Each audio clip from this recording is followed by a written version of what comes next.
నెలగా అరే పిల్లలు మరి ఏం కట్టున్నావు? ఏంటమ్మా పిల్లలు లేకపోతే ఎక్కడ పోతారమ్మా? నువ్వు కూడా దాని నాకు నువ్వు ఒక్కదాన్ని ఎవరో దాంట్లో కూర్చుంటా నువ్వు ఉన్నట్టు అందరూ ఉంటున్నావు. పిల్లలు లేకుండా ఎట్లుంటే నాకు ముగ్గురు పిల్లలు మరి పిల్లలకి ఏమన్నా నేను నీ కంటే పిల్లలు చేస్తున్నావు.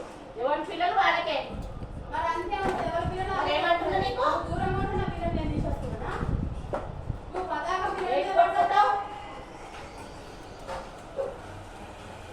కావాలని పండుగ ఉంటప్పుడు గిన్నెలు దోమలు కూర్చున్నది. ఇప్పుడు ఎనిమిది అవుతుంది. ఎనిమిది తిరగాలి.